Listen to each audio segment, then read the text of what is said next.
Vou começar.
Boa noite.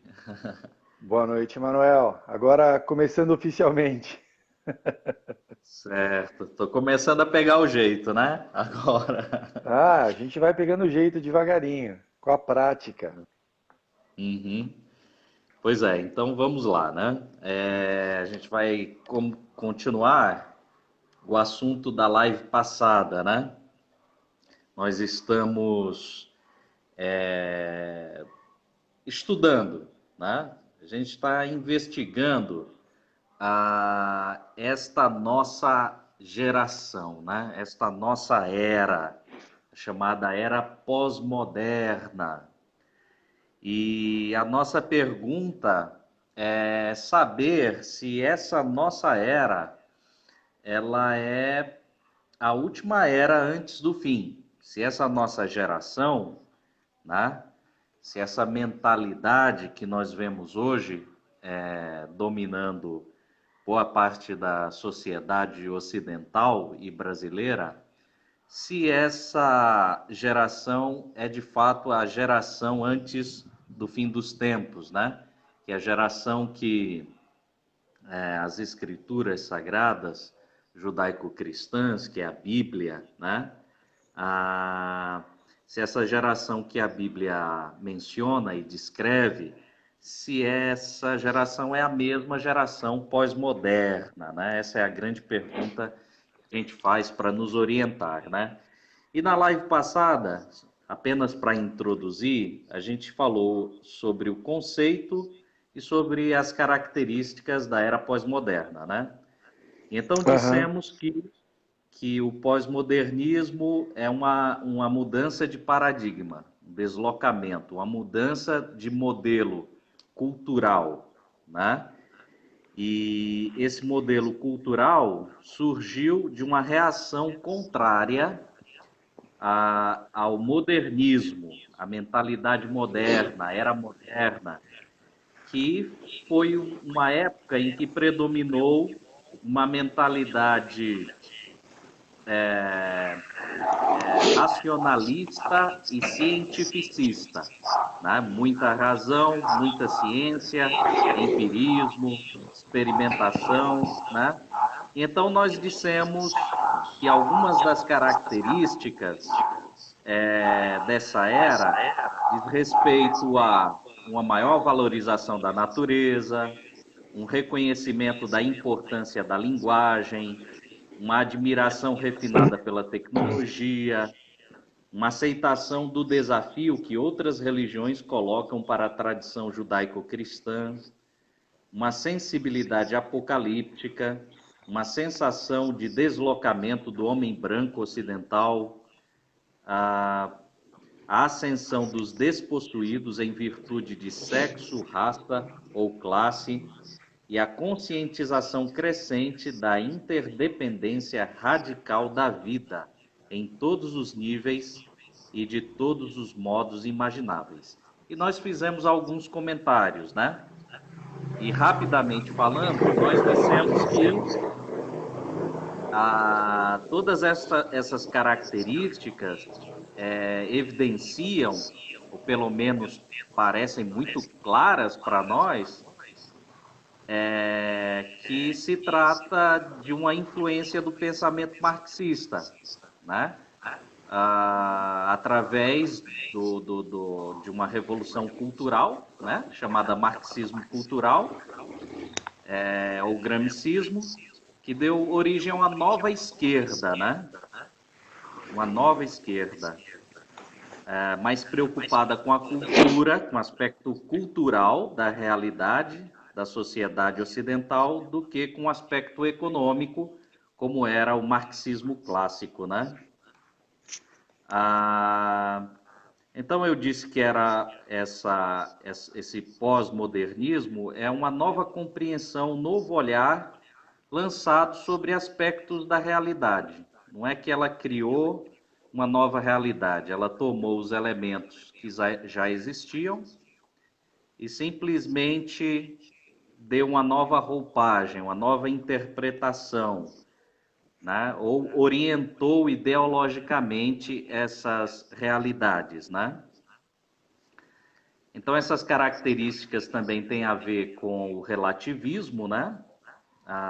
De que a verdade absoluta não existe, que tudo que existe são opiniões, que eles chamam de narrativas, né? Diferentes, e que não existiria entre essas narrativas uma estrutura comum, né? E que, portanto, não havendo essa estrutura comum, se tudo é diferente, não existe identidade, né?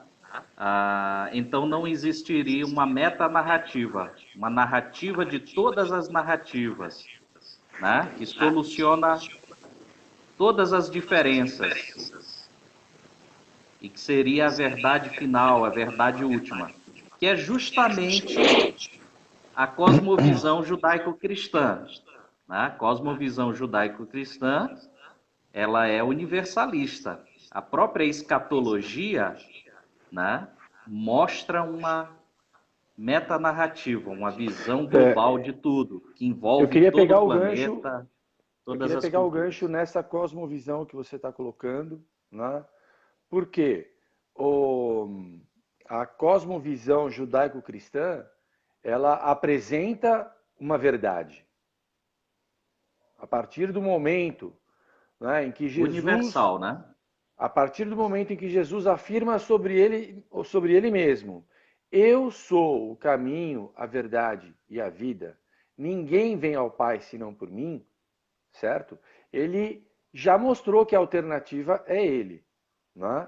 E eu comecei a compreender melhor o texto quando eu assisti algumas coisas dizendo que o pós-modernismo, certo? Ele surgiu porque os caras viram que o modernismo não resolveu o problema da humanidade. Então, eu queria voltar um pouco, né, na questão do o que significou o modernismo, né, o racionalismo. O homem, através do conhecimento, certo? Da razão, do raciocínio, ele conseguiria resolver o problema da humanidade. Né? Uhum, O conceito do iluminismo, certo? E o homem uhum, conseguiu. Por quê? Porque quando essa ideia surgiu, né, as pessoas morriam de fome porque não tinha comida para comer. As pessoas morriam de epidemias porque não tinha cura para as doenças. E o racionalismo, ele trouxe soluções para esses problemas. uhum, Você começou a ter geração de excedente econômico, geração de riqueza. Né? Quando Adam Smith introduziu a divisão do trabalho, que o trabalho deixou de ser feito pela mesma pessoa, um artesão conseguia fazer um sapato por dia, quando dividiu o trabalho, certo? Eles começaram a fazer 5, 6 sapatos por dia. E isso começou a acontecer em toda a atividade econômica, na produção de alimento também. Uhum. O problema é o quê? O racionalismo, certo? Concentrou a riqueza que foi produzida. E os excluídos, certo? Entraram naquela narrativa de Marx. Marx queria atender os excluídos. Então ele acreditava o quê? Que um dia os excluídos iam se cansar de produzir riqueza, né, para o seu patrão, e eles iam pegar as armas e eles iam para cima e eles iam fazer a revolução do proletariado, que nunca aconteceu. Certo? Então, assim, o racionalismo, ele deu muito certo, mas não resolveu o problema da humanidade. Por quê? Porque continuou havendo pobreza, continuou havendo miséria.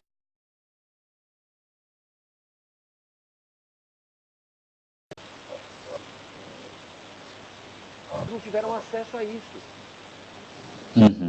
Então, se quando a coisa começou lá atrás, né, você tinha só o clero, os aristocratas e os militares tendo uma vida melhor, o resto estava todo mundo, né, na pior, a burguesia mercantil conseguiu entrar aí nesse meio, certo? Mas poucas pessoas conseguiram melhorar a sua vida. Teve muita gente que continuou na miséria.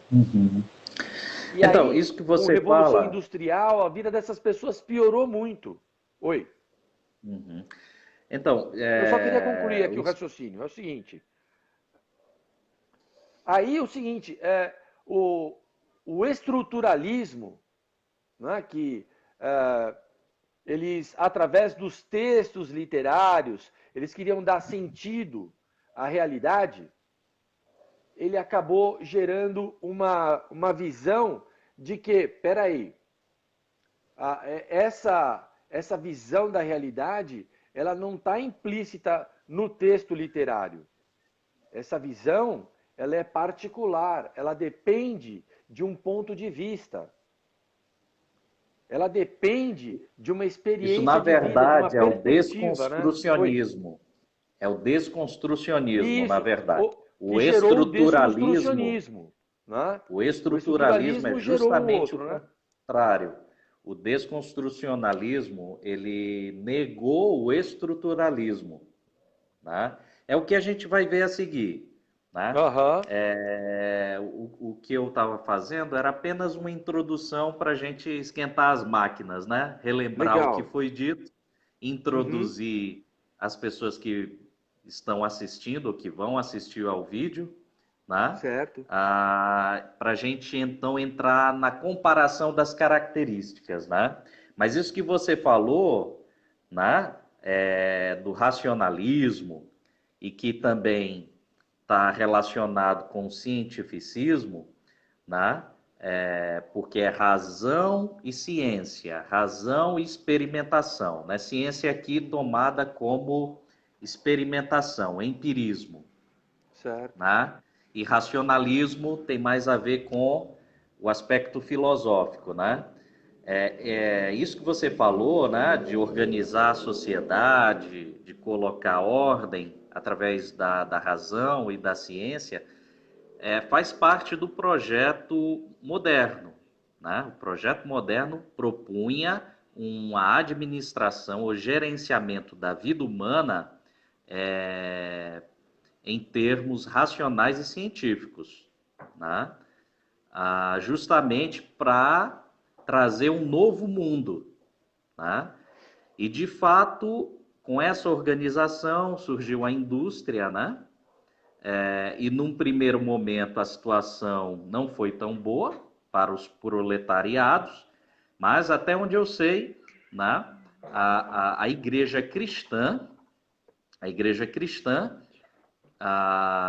se eu não me engano, a igreja metodista ou wesleyana de John Wesley na Inglaterra, né, foi muito importante para mudar a situação de vida dos proletários ingleses, né, do século XVIII, ali justamente durante a Era Moderna, o pensamento iluminista, né, melhorando as Aham. condições de vida dos proletários.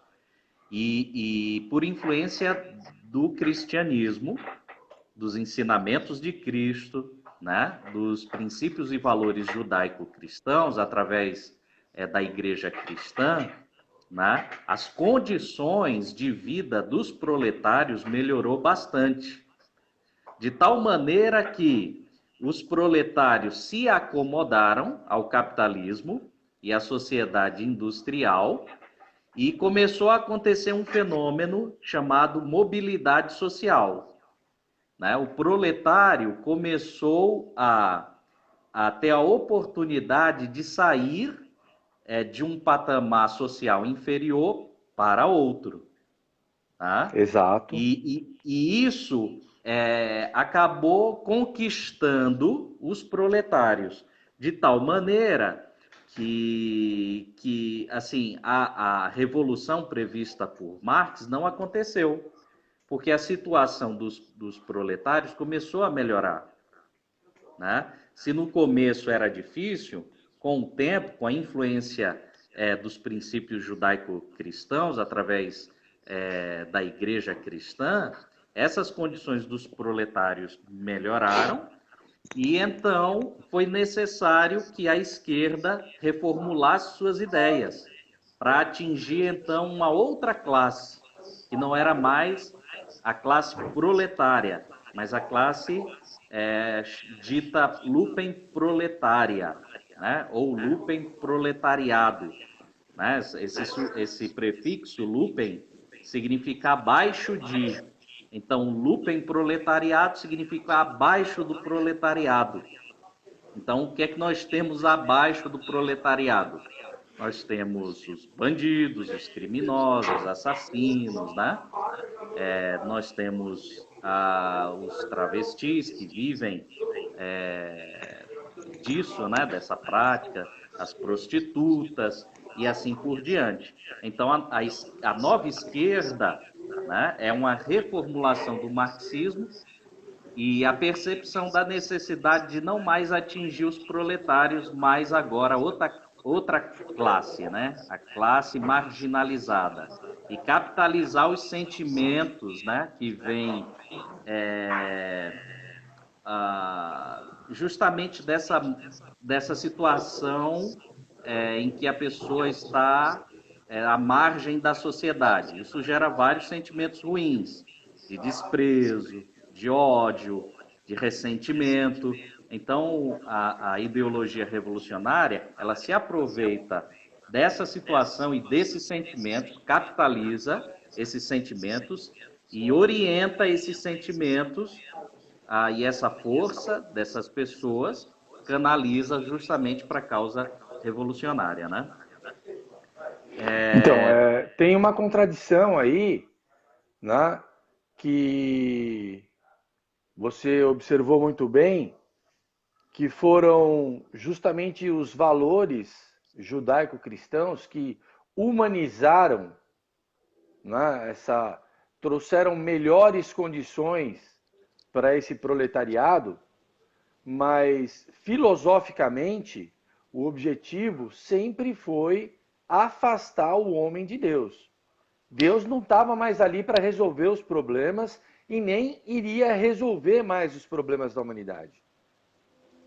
Né? Quem se apresenta como solução para o problema é o homem através do conhecimento científico. Né? Isso, do racionalismo, do conhecimento científico. Se bem que a primeira fase do modernismo, ela foi proveitosa para o pensamento cristão, né? De alguma forma, o iluminismo, em sua primeira fase, ele ajudou a dar um fundamento racional para a fé cristã. O Mas não problema era é esse o que, objetivo, né? com o tempo, o movimento foi se secularizando cada vez mais, se afastando cada vez mais da igreja e negando as verdades cristãs, as verdades da revelação divina, né? E rejeitando a Deus e colocando no lugar de Deus a humanidade e principalmente o indivíduo. O indivíduo, a humanidade e o indivíduo. Né? É o que a gente vai ver a seguir na comparação. Né? Eu fiz no material que eu coloquei disponível, né? Como um link a gente colocou aí no vídeo anterior, eu fiz um quadro comparativo, né? Das características do modernismo e do pós-modernismo para a gente compreender melhor essa situação. Né? Só que antes eu gostaria de fazer uma ressalva, né? Gostaria até de ler. Eu fiz uma observação para que a gente possa entender bem esse quadro. Né? Então eu escrevi o seguinte, né? Antes desse quadro comparativo. Eu disse assim: a leitura ou compreensão do quadro comparativo, esquematizado, remete ao pensamento do apóstolo Paulo, quando no Areópago, em Atenas, discursou aos filósofos estoicos e epicureus. Ele afirmou, né, ele asseverou: Deus assim procedeu para que a humanidade o buscasse. E provavelmente, como que tateando, né, como cego, o pudesse encontrar, ainda que, de fato, não esteja distante de cada um de nós, pois nele, em Deus, vivemos, nos movemos e existimos, como declararam alguns de nossos poetas, alguns de vossos poetas gregos, né? Porquanto dele também somos descendência, né? Então, Paulo, numa discussão no Areópago, que era um lugar de discussão, uma espécie de tribunal e conselho ali da cidade de Atenas, né? Ele discursou aos filósofos estoicos e epicureus, né? E ele disse que Deus dispôs a humanidade sobre a face da terra, estabeleceu limites para cada nação, para que dessa forma o ser humano pudesse, como que tateando, como que cego, pudesse encontrá-lo, certo?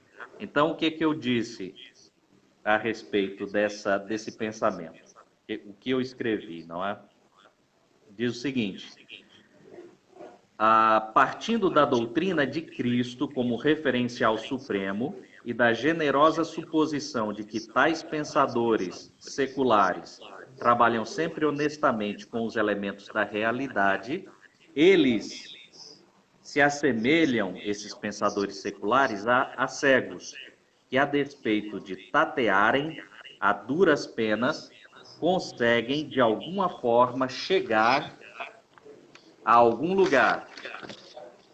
Isto é, de fato, logram realizar descobertas efetivas, reais. Eles descobrem realmente algumas coisas, né?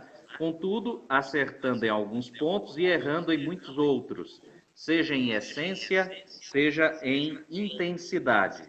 Ou seja, tanto nos pensadores modernos quanto pós-modernos, nos seus pressupostos ou suposições, pensamentos, reflexões, investigações e resultados de suas investigações, é possível observar acertos, os quais, contudo, ou entretanto, logo são corrompidos por exageros ou implicações exageradas.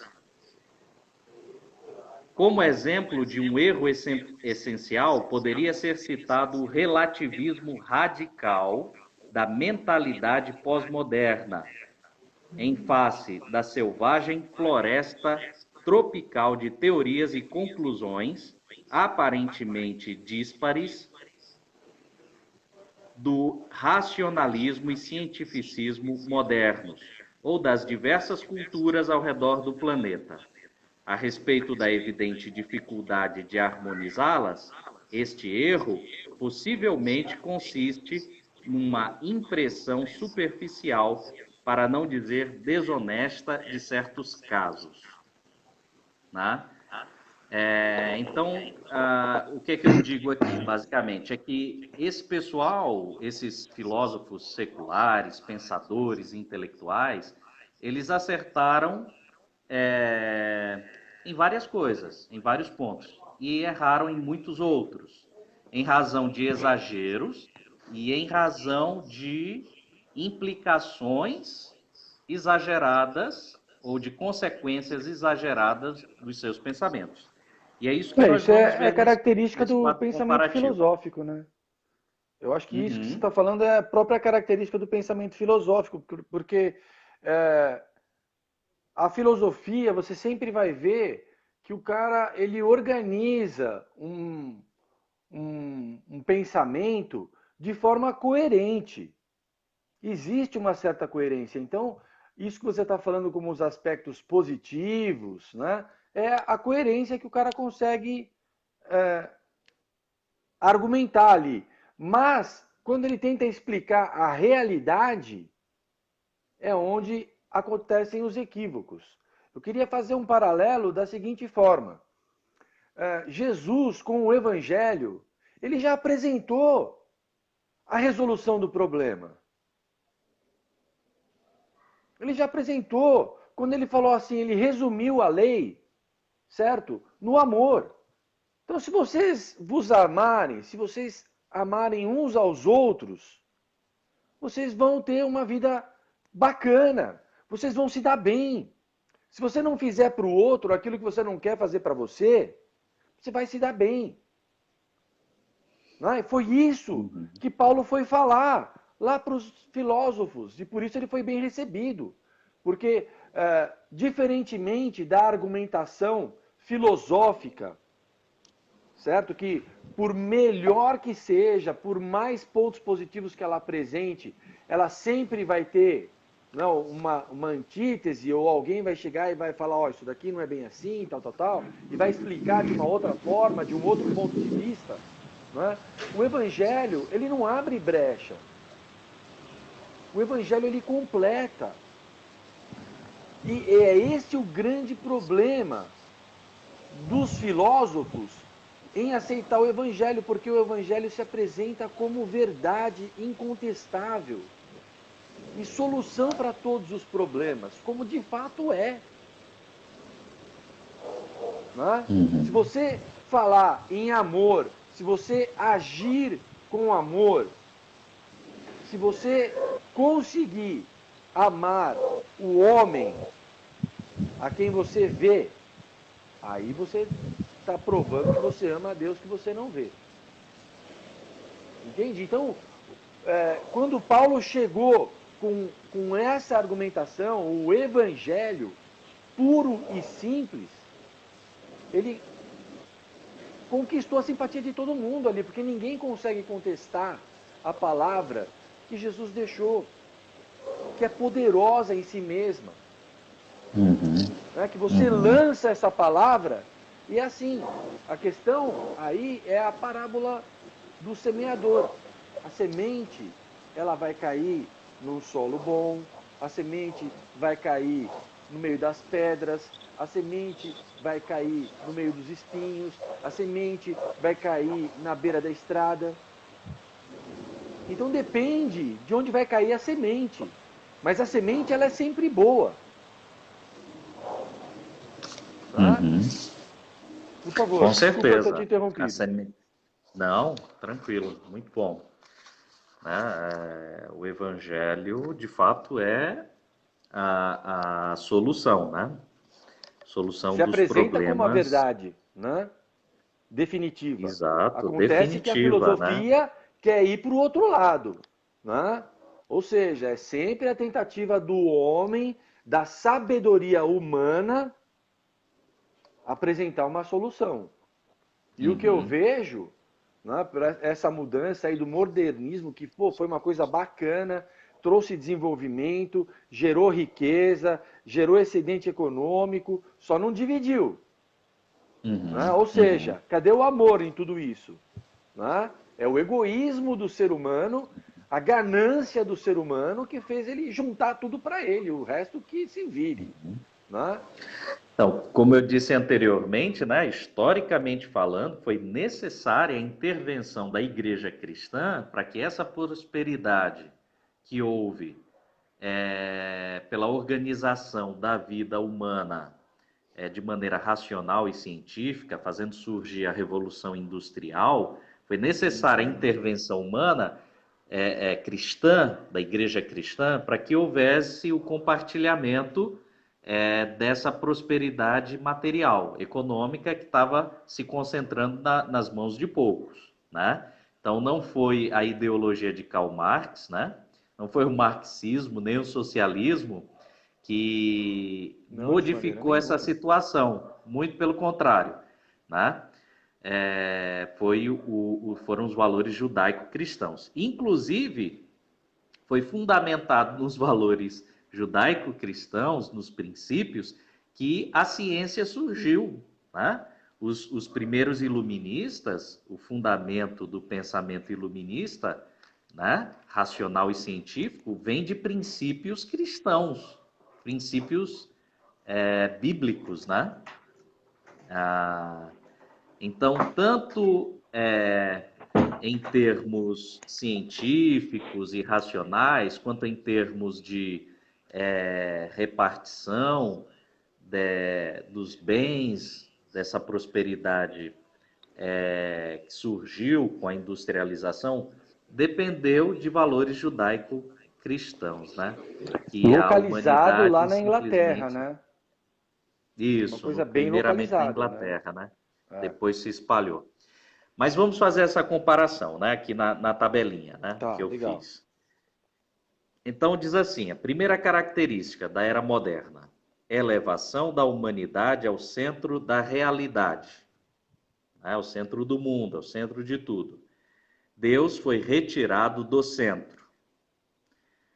Para a mentalidade pós-moderna, o que é que acontece? O mundo não possuiria centro ou referência alguma, mas somente perspectivas distintas, visões de mundo diferentes.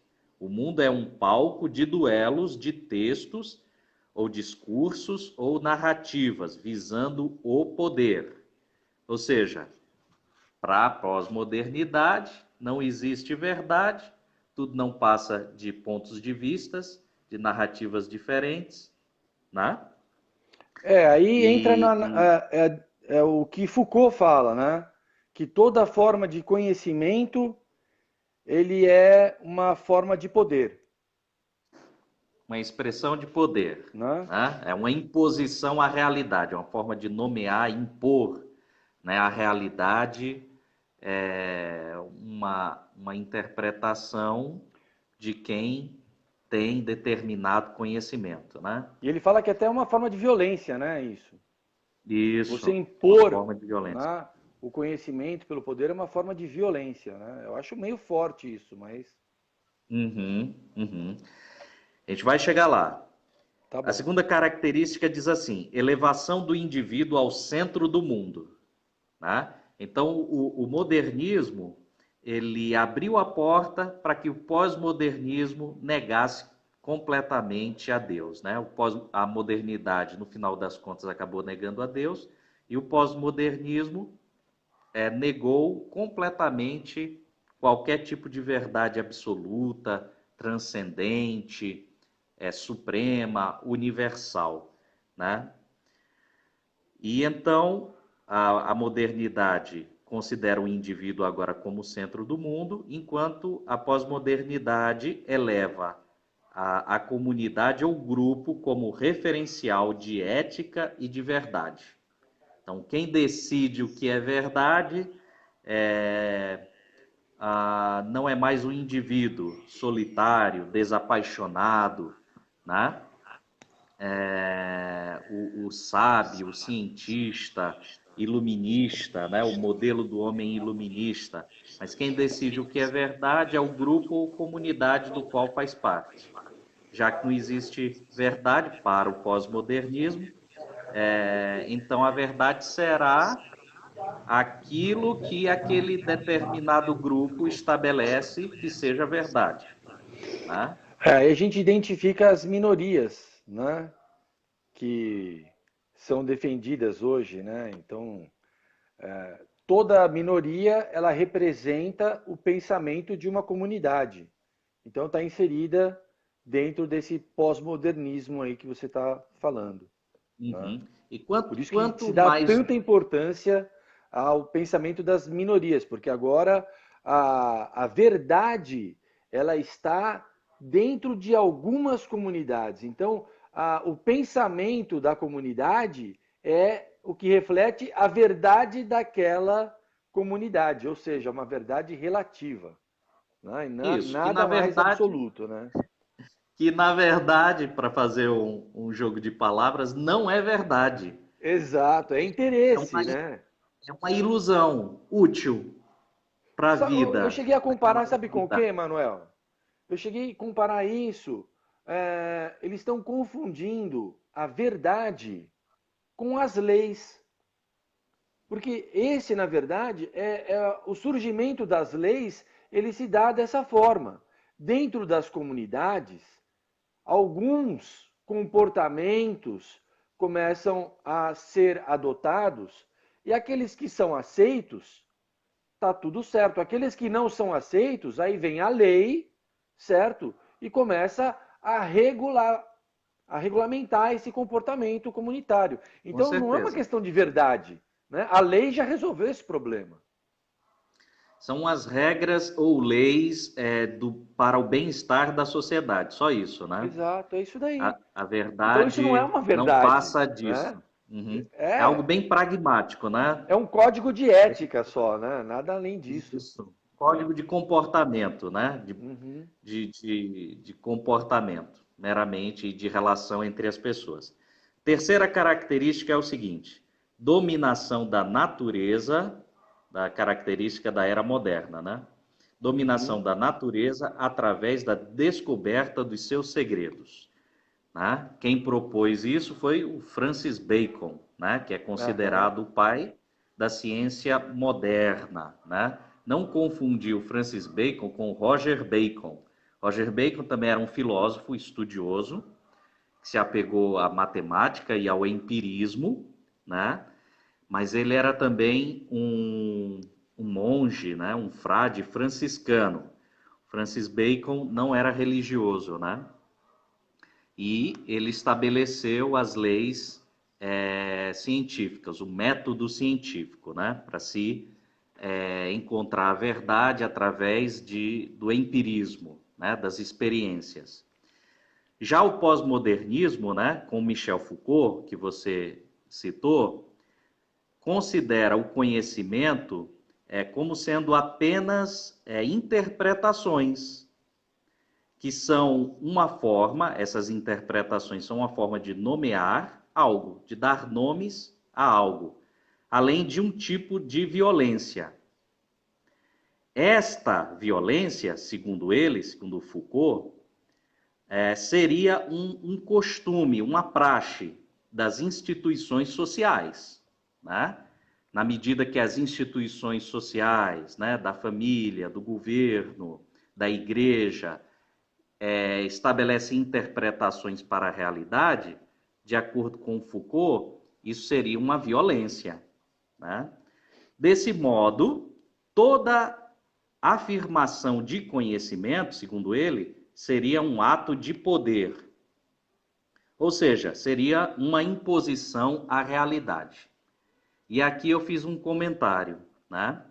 Eu escrevi o seguinte: o exagero, nesta opinião de Foucault, está em considerar o conhecimento ou o ato de nomear, né, os elementos e circunstâncias da realidade como sendo obrigatória ou necessariamente um ato de violência ou imposição.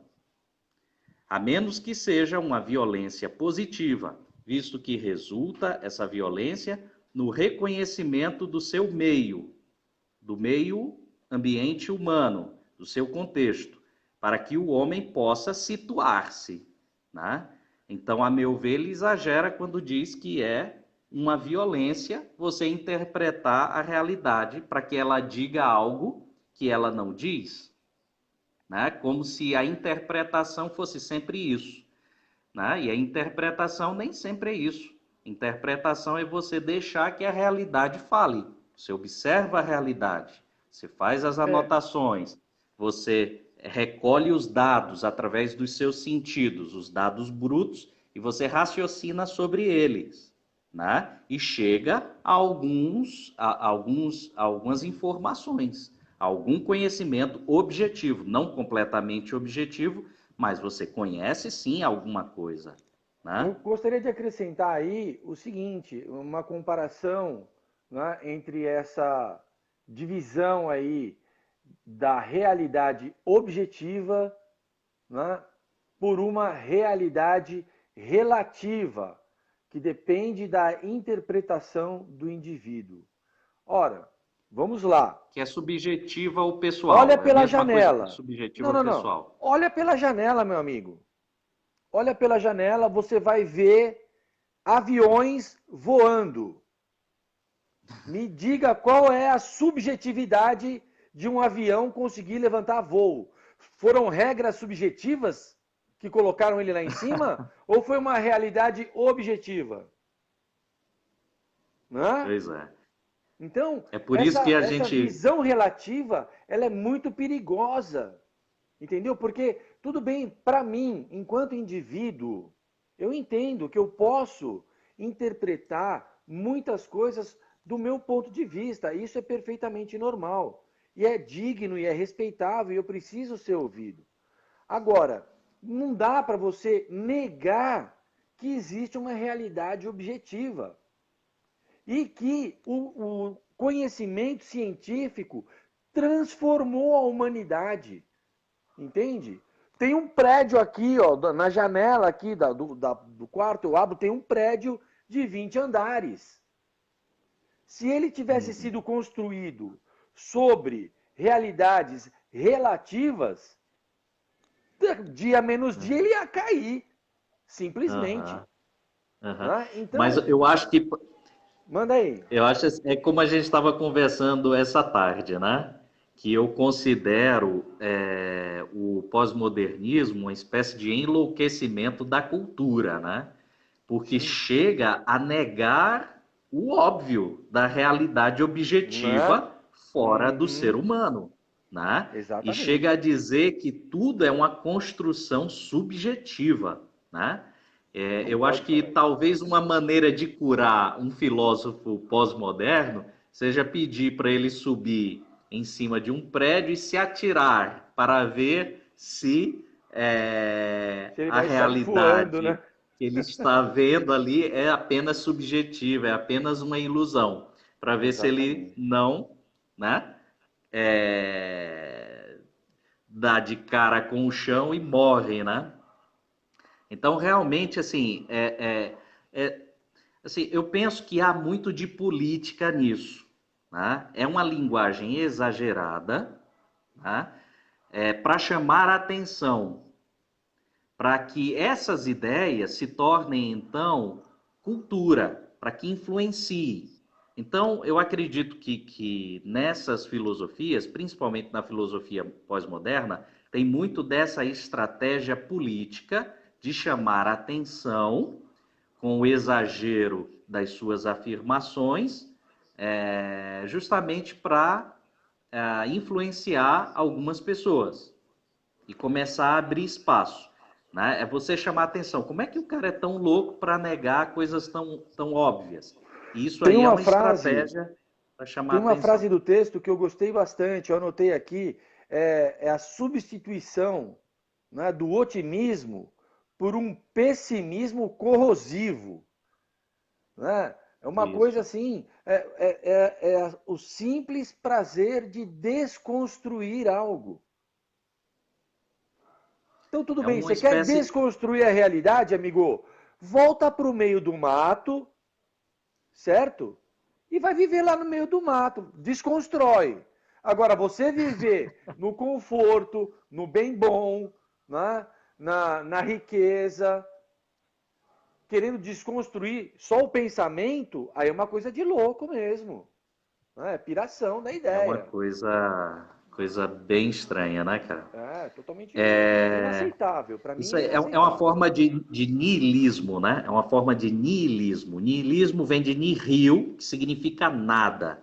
É uma forma da pessoa doentia, da pessoa negar verdades axiomáticas, autoevidentes, Não né? tem, né? Não Eu tem sei como. que a ciência, o pensamento, ele avança negando coisas que são aparentemente evidentes, né? Mas como a expressão mesmo diz, são aparentemente evidentes. Tem outras coisas que de fato são evidentes, que se você negar, você arrisca a sua própria vida, né? Então tem E por a outro realidade lado, objetiva coloca alguns limites na subjetividade. Há um espaço para a subjetividade, como você falou, para o relativismo, sem dúvida nenhuma, né? Há muitas coisas na vida que são possíveis opiniões diferentes, né? Mas você não aham, pode esticar demais a baladeira, né? Como se diz aqui no Ceará, porque você vai estar fugindo da realidade, né? e no meio Vai estar dessa propondo loucura uma coisa toda, incoerente. no meio dessa loucura toda, eles conseguem pontuar algumas coisas que são muito bacanas, que realmente eles vão contra o modernismo no sentido de toda a conquista do modernismo, ela acabou privilegiando poucos. Né? Então, eles apontam a substituição dessa conquista pela cooperação. Né? Aí sim, o sentido comunitário é bacana, no sentido de cooperar, de todos desfrutarem, né, do bem comum. Uhum, Então, no uhum, meio dessa loucura toda, eles colocam um conceito como esse, por exemplo, e pô, se eu fosse prestar atenção só nisso, né? Não, olha, o pós-modernismo ele prega a substituição da conquista pela cooperação. Olha que conceito bacana, certo? uhum, Mas uhum, ele está diluído no monte de um meio de loucura que não dá para engolir, uhum, sinceramente. uhum. Né? Com certeza. Tem algumas coisas que não dá para engolir mesmo. Agora, outra coisa interessante no pós-modernismo é que ele trouxe uma certa humildade, né? Porque o iluminismo ele se tornou muito arrogante, muito confiante nas capacidades e nas faculdades racionais, cognitivas, né, científicas do ser humano e fez com que a humanidade se tornasse muito autossuficiente, muito capaz, muito poderosa, de tal maneira que não precisava mais de Deus, né? Porque eles achavam que tinham conhecimento de tudo, que era possível conhecer a realidade nos seus mínimos detalhes, com toda a objetividade, com toda a precisão, né? E que o conhecimento sempre seria bom, sempre traria bons resultados, né? Então, o pós-modernismo, depois das decepções que ocorreram com a modernidade, né? Com a vinda das guerras, né? O século XX, que foi o século moderno, né? Ele foi o século mais sangrento da história da humanidade. Uhum. Guerras, fomes, né? Pelo menos por baixo, aí 100 milhões de pessoas morreram nas duas grandes guerras mundiais e em outras guerras paralelas, né? Além do genocídio promovido pelos regimes comunistas, né? Da China, da União Soviética, do Camboja e etc. Né? Então, o pós-modernismo ele ficou mais humilde, porque ele reconheceu que, de fato, o conhecimento humano nem sempre é bom, nem sempre tem resultados positivos, e que nem sempre a gente conhece tudo e nos mínimos detalhes, pode ser que a gente erre, e de fato o raciocínio humano ele pode se equivocar, a ciência humana pode errar, e a história da ciência está aí, né? Para mostrar isso, os erros que a ciência já cometeu, né? É só a gente pegar um livro da ciência, da história da ciência, que a gente vai descobrir um monte de erros que a ciência cometeu, né? É aquilo que a gente estava conversando essa tarde, né? A respeito dos efeitos noéticos da queda humana, né? Ou seja, a queda humana, a desobediência, né, do primeiro casal, fez com que a natureza humana se corrompesse.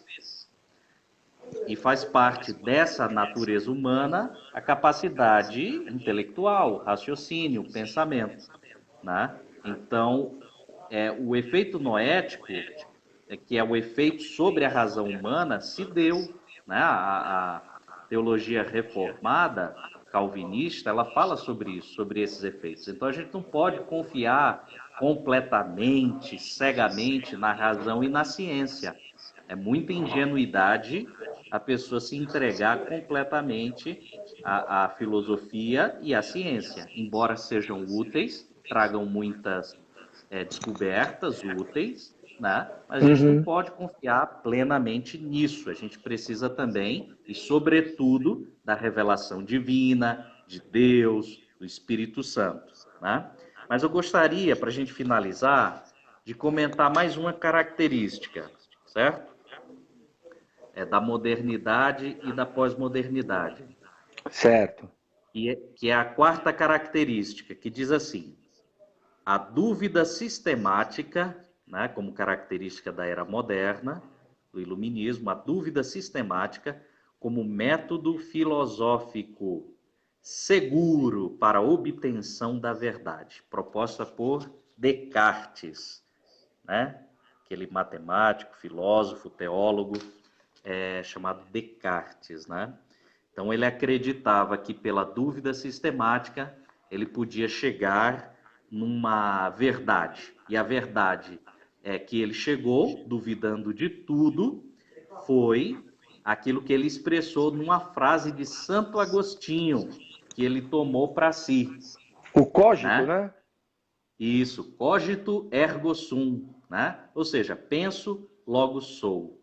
Penso, logo sou. Essa é a verdade sobre a qual ele construiu a filosofia dele. Foi esse o fundamento, né? E os pós-modernos vão combater exatamente isso.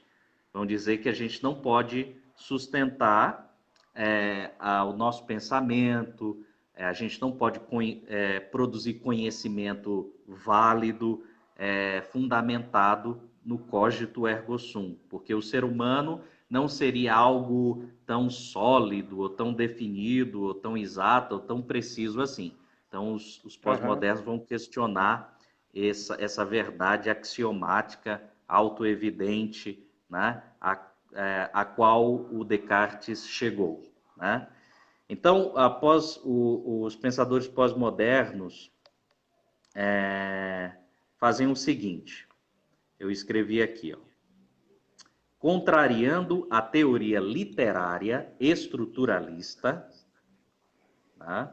Os desconstrucionistas afirmam que cada sociedade e cultura possuem estruturas conceituais ou categorias mentais distintas.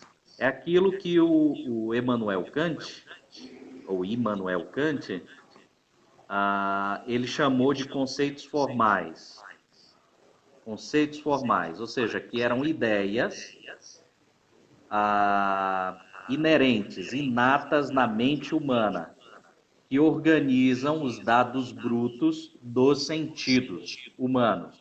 Sentidos humanos percebem a realidade e então a mente recebe esses dados brutos dos sentidos.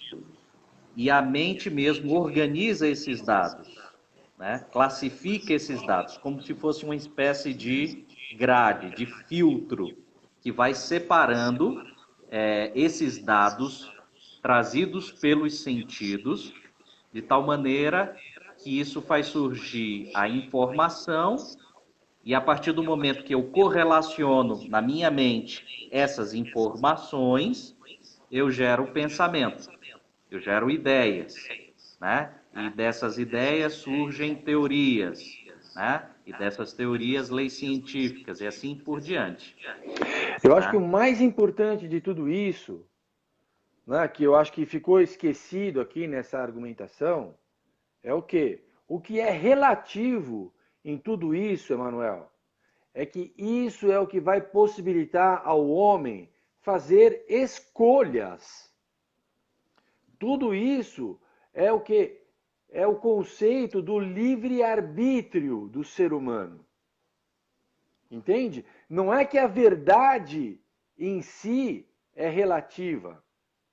Não é que o texto em si seja relativo. Não, de acordo com a minha construção social, eles falam muito sobre construção social, né? Esses pós-modernistas aí. De acordo com a minha perspectiva, de acordo até com o meu sentimento num determinado dia, Com conhecimento e experiências exatamente, que cada um tem. eu vou interpretar uma realidade e isso vai influenciar no quê? Vai influenciar na minha escolha. Só isso. Por causa de tudo isso que eu estou vendo, sabe o que eu acho melhor? Nem vou casar, nem vou ter filho, porque eu não quero pôr filho no mundo. Não, com base em tudo isso que eu estou vendo, é o seguinte, cara, eu vou estudar mesmo tecnologia da informação, porque eu vou garantir que eu vou ter um emprego no futuro. Entende? Então, essa sequência lógica de pensamento, ela foi interrompida, né, no momento em que a pessoa vê a realidade. Como se isso determinasse a realidade em si. Não determina a realidade em si. Não transforma a realidade em algo relativo. Isso só vai influenciar na minha escolha. E isso é uma coisa que Deus colocou na gente lá desde a criação. Isso não quer dizer exatamente que a verdade é relativa, que a verdade não existe, que Deus não exista. Isso só quer dizer que o ser humano é limitado, né? Que ele tem um cabedal de conhecimentos e de experiências que é limitado. E que ele vai tomar as suas decisões, fazer as suas escolhas de acordo com com base o nesse seu conhecimento e conhecimento. as suas experiências. Não Só significa isso. dizer que aquilo que a gente vê significa dizer que é a realidade, né? Não, é É uma tomada exatamente o de que eu decisão, comento como isso você mesmo no falou. final. Né? Como o homem toma decisões. Uhum. Desculpa. Com base nas suas experiências e conhecimentos, né? Que ele tem Acabou. É isso acumulado, daí que a né? gente acabou de ler. Né? E que é limitado, né? Exato. Necessariamente limitado e não é completo, né? Então, só para finalizar aqui, diz o seguinte, ó: tal como ocorreria com o texto, perdão, mais em cima, diz assim: portanto, o significado de um texto não estaria nele mesmo, mas no diálogo que o intérprete estabelece com ele, a partir da perspectiva do seu conhecimento. Tal como ocorreria com o texto, também ocorreria ao mundo como um todo, não havendo assim nenhum centro ou referência transcendente, imutável e eterno para a realidade. Por Isso é só para isso, negar a existência de Derrida, Deus. O que é isso, ele transcendente, imutável e eterno para a realidade? É o conceito é de Deus. Deus. Isso é uma O flagrante Deus, o negação Deus de judaico-cristão. Deus. Com O único certeza. Deus que eles querem combater aqui é o Deus judaico-cristão. Qualquer outro vale. Principalmente. Entendeu? Se você adorar a Principalmente. lua, ai que bacana, você adora a natureza, olha, você tem uma cabeça muito boa. Né? Você vai adorar animais, nossa, que legal, é isso mesmo, tem que preservar os animais. Aí você adora a Deus, como é que você adora a Deus? Você não vê Deus, como é que você acredita numa pessoa que você não vê? Entendeu? Então É, Com certeza, as baterias, né, antiaéreas O deles alvo é já sabe voltada qual que é, né? justamente para o cristianismo, né? Emanuel, Mas 21h03, cara. Faz aí as certo, considerações para a gente continuar na próxima semana. com certeza. As considerações vai ser só finalizar essa partezinha aqui, que diz o Certo. seguinte: por isso, Jacques Derrida propõe o abandono da ontoteologia e da metafísica da presença. Ou seja, não se pode querer descobrir qual é a essência da realidade, né? Ontoteologia. E também junto a essa realidade, não existiria nenhuma presença metafísica, presença divina, espiritual. Ele diz: vamos Uhum. abandonar isso. Não existe sentido, nem essência, nem natureza de coisa nenhuma. Não existe significado, né? E muito menos uma presença espiritual nessa realidade, né?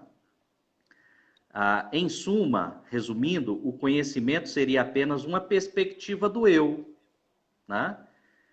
Supondo, eu faço o seguinte comentário: supondo que não hajam estruturas ou categorias universais e que os significados dos textos e do mundo sejam pessoais ou subjetivos, isso pode significar apenas que o conhecimento humano e suas capacidades cognitivas são limitadas, e não que, obrigatoriamente ou necessariamente, não haja um centro ou referencial absoluto, o qual, em última análise, é o próprio Deus, né? Você não Exato. pode dizer que porque a gente percebe muito relativismo, muitas ideias distintas, muitas opiniões diferentes, muitas narrativas contrárias entre si, né? Não é porque eu percebo isso que de fato isso é a realidade. Isso é o Uhum. conhecimento que eu tenho,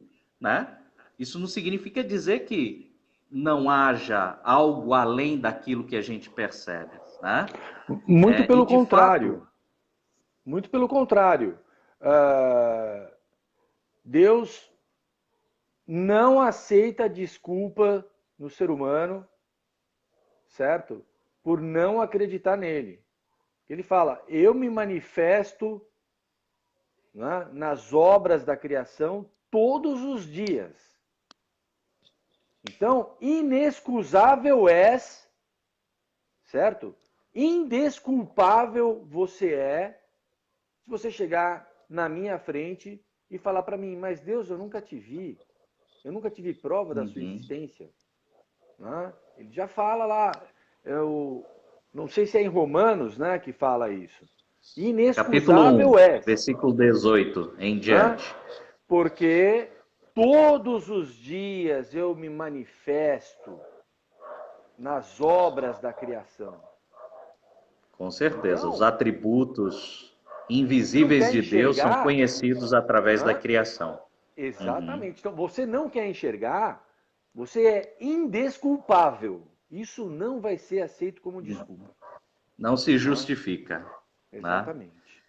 Pois é isso, pessoal. Muito obrigado a quem nos assistiu, né? O Marlos Fabrício, o Ednei Silva, que é um primo meu, né? Muito obrigado pela presença de vocês.